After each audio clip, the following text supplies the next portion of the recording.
informativo. La policía de Sao Paulo logró frustrar un robo que parecía copiado de una película de Hollywood. 10 de 30 asaltantes que habían planificado hacer explotar simultáneamente los cajeros automáticos de 2 bancos perdieron la vida en un enfrentamiento con efectivos de seguridad. Los uniformados han señalado que los criminales estaban preparados para la guerra y que tenían en su poder armas de alto calibre, así como chalecos antibalas. Se desplazaban en vehículos blindados. Los sospechosos que lograron escapar entraron a una residencia familiar y mantuvieron a una persona como rehén durante varias horas. La policía logró liberarla. Ningún uniformado resultó herido en este incidente.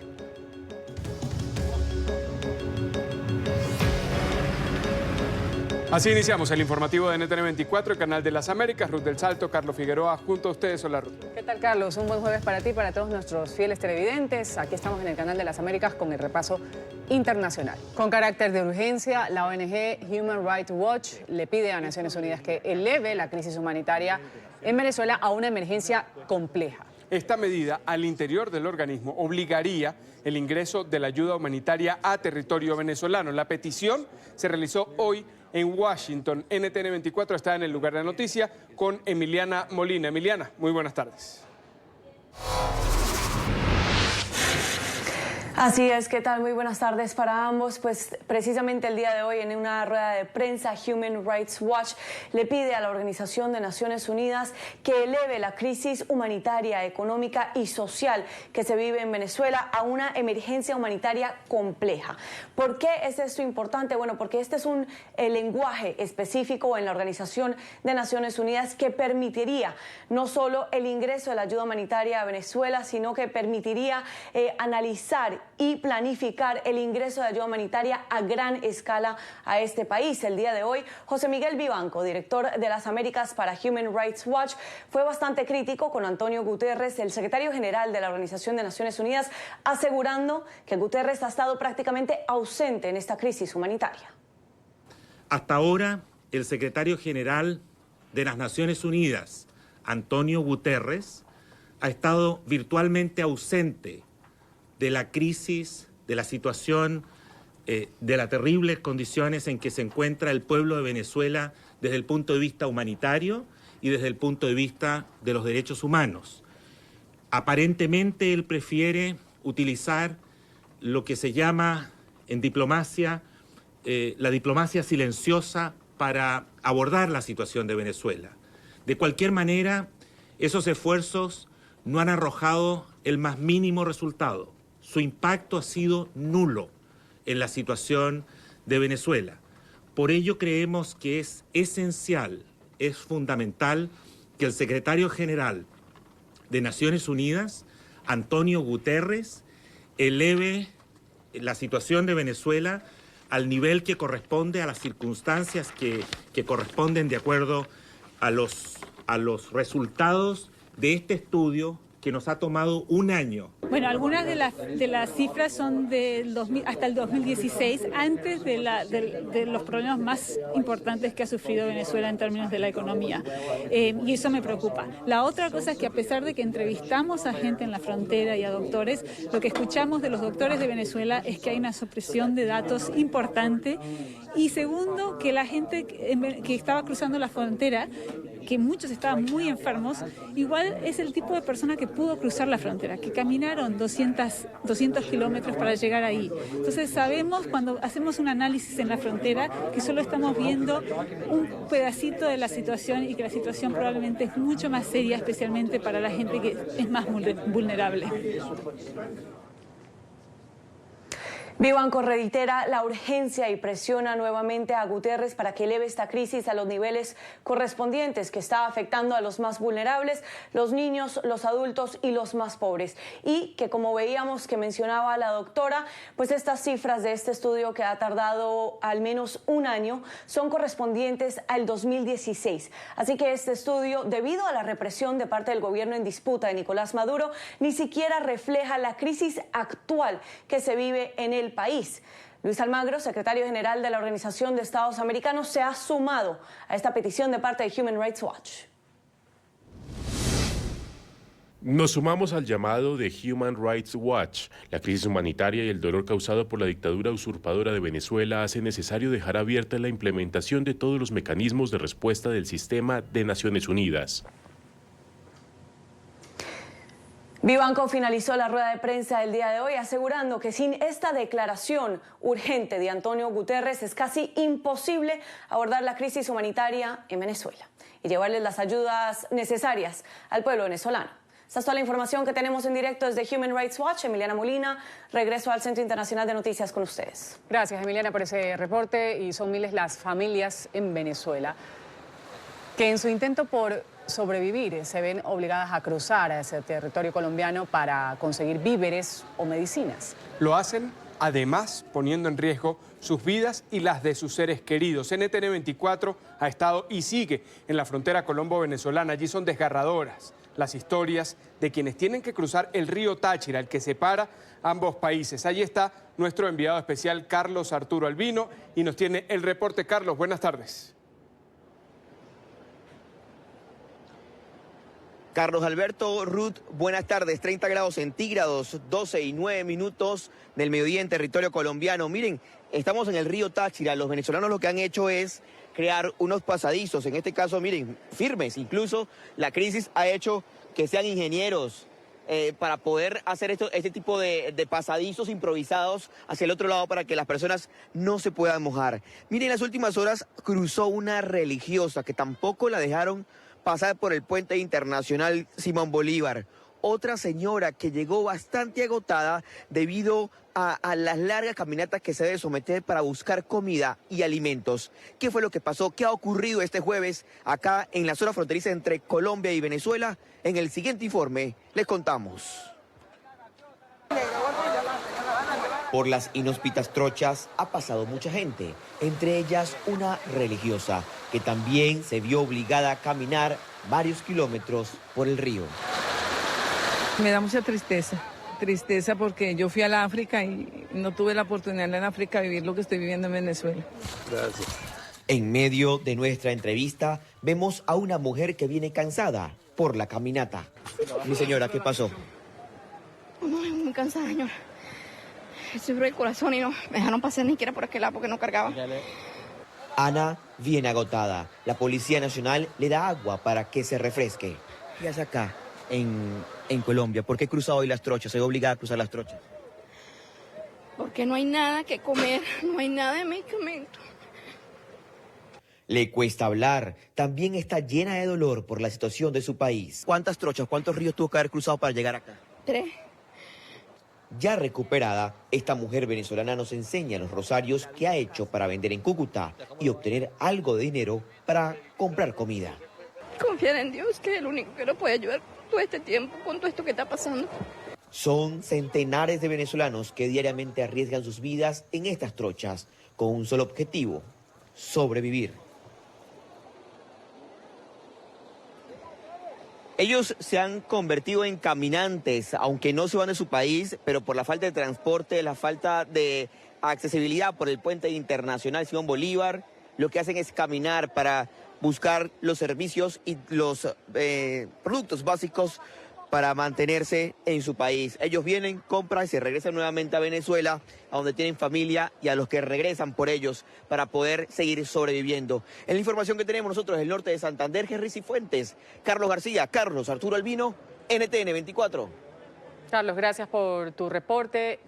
Quienes también intentan sobrevivir en Venezuela son los médicos, los maestros también, que hoy vuelven a protestar para pedir la salida del régimen de Nicolás Maduro. Ellos aseguran que la permanencia de Maduro en el poder, lo único que puede garantizarle al pueblo venezolano es la miseria. NTN 24 está en el lugar de la noticia con Oliver Fernández. Oliver, buenas tardes, adelante. Hola, buenas tardes, gracias por este contacto. Distintos sectores de la sociedad civil salieron a protestar este jueves. Médicos, profesores, maestros y obreros ya no le exigen al régimen de Nicolás Maduro que mejore su situación económica. Lo que le exigen es que se vaya del poder. Veamos. Nosotros los trabajadores, quienes tenemos grandes necesidades de salario y de que nos respeten los servicios de salud. En estos momentos consideramos que la prioridad es salir del usurpador, porque este país no va a recuperar ningún servicio y los trabajadores no vamos a tener ninguna reivindicación mientras estos usurpadores estén en el poder.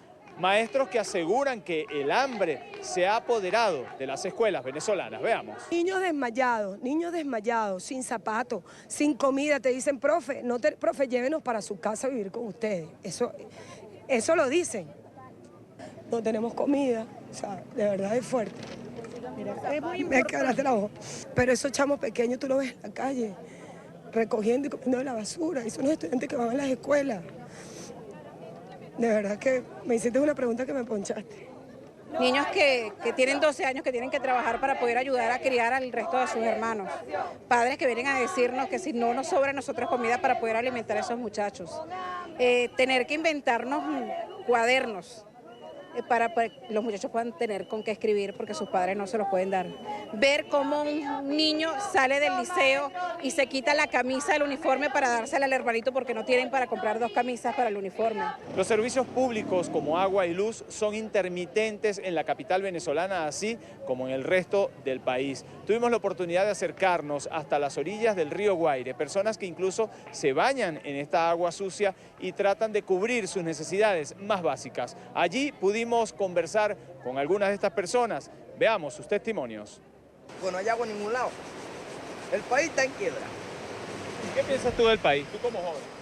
Ay. Cónchale, son muchos mejores. Hay que sacarte el gobierno porque... Hay que tomar con si ya no hace nada, hay que sacar el gobierno.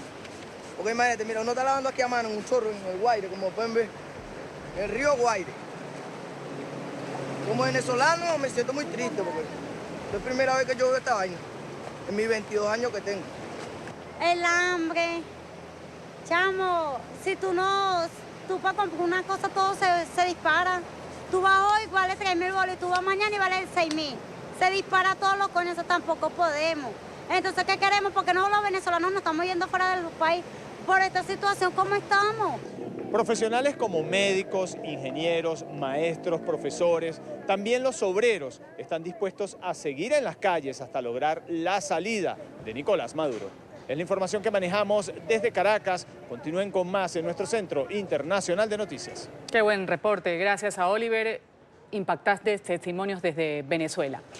Y en las últimas horas, Nicolás Maduro ha puesto en situación de alerta a las unidades militares ante lo que ha llamado planes de atacar su gobierno. Asimismo, ha hecho un llamado a los milicianos a unirse a los denominados grupos de defensa en los barrios de todo el territorio. He puesto en situación de alerta a las unidades militares del país, máxima inteligencia y contrainteligencia, y se lo digo al pueblo, de los planes criminales. Nunca antes, en 20 años de revolución, tuvimos un núcleo dominante, un núcleo dirigente de la oposición con un sentimiento, con una visión tan criminal, tan asesina, tan falta de ética, porque nosotros tenemos que estar preparados porque esta gente decidió hacer una guerra. Esta guerra la decidió hacer Donald Trump, presidente de los Estados Unidos de Norteamérica. Esta guerra la decidió él contra el pueblo. Cuando él dice todos los días que tiene sobre la mesa de su despacho todas las opciones, esta era la opción principal de ataque que tenían. El despliegue militar ruso en Venezuela va a continuar. Así lo ha confirmado el vicecanciller del régimen madurista para Europa, Iván Gil. El funcionario señaló que la presencia de los uniformados en el país se debe a una cooperación técnico-militar que requiere de la asistencia constante de los especialistas rusos. Gil hizo estas declaraciones en medio de un foro empresarial ruso-venezolano. Este funcionario del madurismo agregó que se ha querido politizar la presencia del grupo de los uniformados del Kremlin. Mientras tanto, Siria da un espaldarazo al régimen de Maduro. Bashar al-Assad ha recibido en Damasco al canciller del régimen madurista, Jorge Arreaza. Durante este encuentro, al-Assad rechaza las injerencias extranjeras que enfrenta Venezuela y que comparó con las que sufre Siria. Según el presidente sirio, la intervención de Estados Unidos en la crisis política venezolana viola el derecho internacional y los principios elementales de la Carta de Naciones Unidas.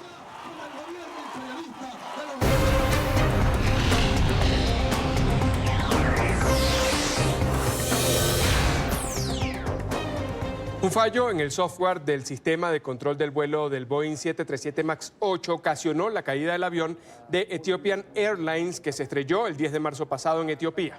Así lo ha revelado la investigación preliminar de este siniestro que acabó con la vida de 157 personas. El resultado del análisis dejó en evidencia que el piloto hizo varios intentos por recuperar el control de la aeronave momentos antes de la tragedia. No fue por causa de un error humano. Esa fue una de las conclusiones preliminares más contundentes a las que ha llegado hasta el momento el grupo de investigadores del accidente del Boeing 737 MAX 8 de Ethiopian Airlines. La tripulación realizó todos los procedimientos repetidamente proporcionados por el fabricante, pero no pudo controlar la aeronave. Una falla en el software del sistema de control automático de vuelo provocó la caída en picada del avión. Se trata del sistema de aumento de características de maniobra que fue diseñado por Boeing. Este software entra en acción cuando los sensores ubicados en la parte delantera de la aeronave detectan que está subiendo a un ángulo demasiado empinado. Al funcionar de manera automática, los pilotos no lograron darse cuenta de la actividad de esta función de la aeronave. 2 accidentes con 5 meses de diferencia y un total de 346 personas muertas es el saldo del error en el sistema. Centenares de aviones de este modelo están en tierra en todo el mundo, mientras que miles de órdenes están congeladas. El gobierno de Etiopía recomendó a la compañía que revise a profundidad el software, así como el resto de tecnologías instaladas en este modelo de avión antes de que vuelvan a operar. En esta investigación preliminar se observan condiciones repetitivas de caída de aeronaves sin mando. Se recomienda que el fabricante revise el sistema de control de vuelo de la aeronave en relación con la capacidad de control de vuelo. Luego de la tragedia, decenas de países ordenaron la suspensión inmediata de las operaciones del Boeing 737 MAX 8. Vamos a cambiar de tema y les invito a escuchar esta historia. Es un caso que tiene en vilo a Estados Unidos. Un joven que dice haber escapado de las personas que lo tenían secuestrado. Él dice ser Timothy Pitsen. Es un niño que desapareció en el año 2011 en el estado de Illinois. Así es, lo relatado parece increíble. Las autoridades tratan de confirmar la identidad de este menor. Los familiares aseguran estar en shock ante la posibilidad de que Timothy esté vivo y pueda volver y retornar a su hogar. Este es el joven que puede poner punto final al misterio de Timothy Pitsen. Él asegura ser el niño que en 2011 desencadenó una intensa búsqueda nacional. El 11 de mayo su mamá lo sacó de la escuela primaria donde estudiaba en Illinois e hicieron un viaje que los llevó a un parque acuático y un zoológico. Cámaras de seguridad registraron algunos momentos de este viaje familiar. Sin embargo, 3 días después el cuerpo sin vida de la madre fue encontrado en el cuarto de este hotel. Y una nota en la que decía que el pequeño Timothy estaba con personas que lo querían y que jamás lo iban a encontrar. En ese entonces las autoridades aseguraron que se trató de un suicidio. Sin embargo, una década después, donde no hubo noticia alguna referente al menor, este joven pone en duda las versiones iniciales. Afirmó haberse escapado de sus secuestradores, 2 hombres que supuestamente lo mantuvieron cautivo desde hace 7 años. Nosotros estábamos sorprendidos y llenos de júbilo a la vez y asustados también, porque siempre hemos pensado fuertemente que ese día llegaría, cuando es difícil darse cuenta de qué está pasando cuando llega. Los familiares aseguran estar sorprendidos por la noticia de la posible aparición del menor. Nosotros siempre sentimos fuertemente que Tim estaba vivo. A pesar de lo que cualquiera nos dijera, yo sabía que él estaba vivo. Dónde estaba o con quién estaba, simplemente era muy difícil de imaginarse o pensar lo que le estaba pasando. En este momento, las autoridades adelantan todas las investigaciones y pruebas para determinar si realmente Timothy podrá volver a casa.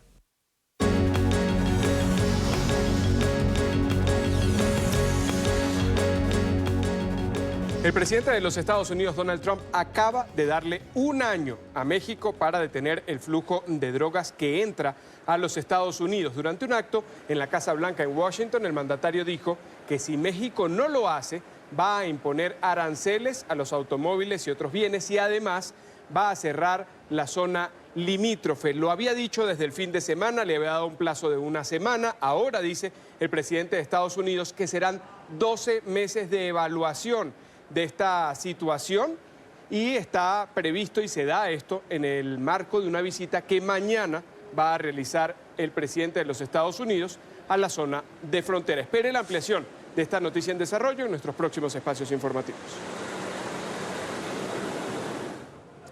Hay críticas a la iniciativa del presidente estadounidense Donald Trump de construir, de levantar este muro en la frontera con México. El expresidente Barack Obama ha asegurado que este tipo de acciones generan más conflictos y enfrentamientos entre los pueblos. Durante su participación en el World Travel and Tourist Council en España, Obama dijo que el nacionalismo, la xenofobia construyen caminos muy peligrosos. Esto en momentos donde la tecnología no tiene límites y se presta para aumentar este tipo de fenómenos. El exmandatario agregó que la gente que alienta las barreras físicas solo tienen miedo de enfrentar otras culturas y necesidades. Mientras tanto, la patrulla fronteriza refuerza su presencia en los pasos limítrofes entre Estados Unidos y México. Tras la advertencia de Donald Trump de cerrarlos para frenar la inmigración irregular, cientos de uniformados vigilan minuto a minuto la valla que separa México de la Unión Americana. Su presencia y además el estricto control en las garitas de la frontera ha desacelerado el tráfico comercial en la zona. Empresarios y transportistas aseguran que las demoras, que alcanzan 3, 4 y hasta 5 horas para cruzar, ya generan pérdidas económicas importantes en ambos lados de la línea.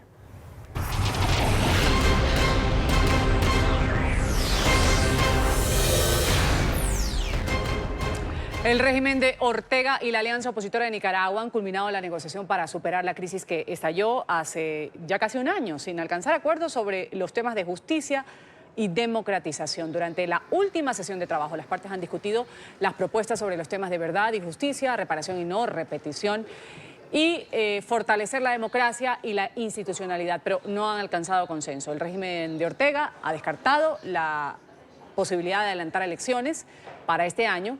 Este ha sido uno de los planteamientos que exigía la oposición, pero afirmó que cumplirá con lo otro que ha sido pactado. Por su parte, la Alianza Cívica por la Justicia y la Democracia ha solicitado a los testigos y acompañantes del proceso que faciliten la futura continuación de esta negociación para debatir a profundidad los temas que han quedado pendientes. El ex vicepresidente de los Estados Unidos, Joe Biden, respondió a las acusaciones de 2 mujeres. Ellas decían que él supuestamente había tenido un contacto físico inapropiado. El ex vicemandatario compartió un video en su cuenta de Twitter en el que se comprometió a respetar el espacio personal. La polémica tiene lugar en medio de la expectativa de cientos de votantes demócratas por la posible postulación de Biden como candidato presidencial en el año 2020. Las normas sociales han comenzado a cambiar, se han desplazado y se han restablecido los límites de la protección del espacio personal, y lo entiendo. Oigo lo que dicen y estaré mucho más atento, es mi responsabilidad y la cumpliré, pero siempre creeré, gobernando francamente, que la vida en realidad se trata de conectar con la gente, y eso no cambiará, pero estaré más atento a respetar el espacio personal en el futuro, y eso es algo bueno. He trabajado toda mi vida para empoderar a las mujeres, he trabajado toda mi vida para prevenir el abuso. Medios locales en Estados Unidos han publicado declaraciones de agentes que trabajaron en la investigación sobre la supuesta injerencia rusa en las elecciones presidenciales del 2016. Aseguran que el informe es más perjudicial para Donald Trump que las 4 páginas de resumen que fueron divulgadas por el fiscal general de la Nación. El mandatario ya respondió a las publicaciones a través de su cuenta de Twitter. El reporte con Carolina Valladares desde Washington, Carolina. ¿Qué tal? Buenas tardes desde Washington. Hay enfado en las filas demócratas y esta publicación tanto de los diarios Washington Post como New York Times no hace más que ahondar en la teoría de que el reporte final que presentó William Barr al Congreso es un reporte benévolo con el presidente Donald Trump. Si bien es un reporte que mostró que Rusia quiso intervenir en las elecciones presidenciales 2016, no, eso sí, la campaña presidencial de Donald Trump. También en ese informe dice el fiscal general que el fiscal especial de la trama rusa, Robert Mueller, no pudo probar que Donald Trump de alguna forma quisiera obstruir a la justicia, pero tampoco en ese reporte dice que está exonerado. Pues bien, estas informaciones de estos dos diarios ahondarían en este hecho de que habría información dañina para el presidente que no fue hecha pública. Por su parte, el mandatario en horas de esta mañana, obviamente como se esperaba, ha respondido a estos medios de comunicación básicamente diciendo que duda de las fuentes que emplean estos medios. Recordemos que el equipo de Robert Mueller estaba formado por 19 abogados y 40 agentes del FBI. El New York Times no tenía fuentes legítimas, lo que sería totalmente ilegal, sobre el informe Mueller. De hecho, probablemente no tenían ninguna fuente. Son un periódico de noticias falso, que ya se han visto obligados a disculparse por su incorrecto y muy mal reportaje sobre mí. Y estas publicaciones tanto del Washington Post como del New York Times tienen lugar apenas horas después de que en la tarde de este miércoles el Comité Judicial de la Cámara de Representantes aprobara una resolución en la que se exige que se haga público el reporte completo del fiscal especial para la trama rusa Robert Mueller, y en el que también se dice que si no se hace público completamente este reporte empezarán las citaciones judiciales y quién sabe si el Comité Judicial llame a declarar al propio fiscal general de los Estados Unidos, a William Barr. Mientras tanto, también hay presión en la calle y esta tarde, a las 5 de la tarde, en la Casa Blanca, va a haber una protesta precisamente para exigir lo mismo, que se haga público ese reporte. Este es el informe desde Washington. Carolina Valladares para NTN 24. Gracias a Carolina por ese reporte. Mike Pompeo urge a la OTAN a confrontar las amenazas emergentes, incluyendo la de China. El secretario de Estado de la Unión Americana ha llamado al organismo a prepararse y a responder a las intimidaciones que países enemigos puedan poner en marcha, como ciberataques, agresiones y migración, que puedan poner en riesgo la seguridad de los miembros de este bloque. Pero también debemos preparar a nuestros aliados para enfrentar las amenazas emergentes, ya sea agresión rusa, migración descontrolada, ataques cibernéticos, amenazas a la seguridad energética, la competencia estratégica china que incluye tecnología y 5G, y muchas otras cuestiones que ponen en peligro los ideales de nuestra gente y nuestra seguridad colectiva. Estos son desafíos reales y ahora no es el momento de repetir excusas de que nuestros ciudadanos no apoyan el aumento del gasto en defensa o el gasto en seguridad. Cada nación tiene el deber de defender a nuestra gente. Nosotros, como líderes, tenemos el deber de defender a nuestros ciudadanos acerca de por qué este trabajo, por qué estos recursos son importantes para mantener no solo a nuestros propios países, sino también a nuestra alianza. Gracias por su sintonía con NTN 24, Canal de las Américas. Los invitamos a que sigan informados en Twitter, @NTN24 y en la web ntn24.com. Feliz tarde.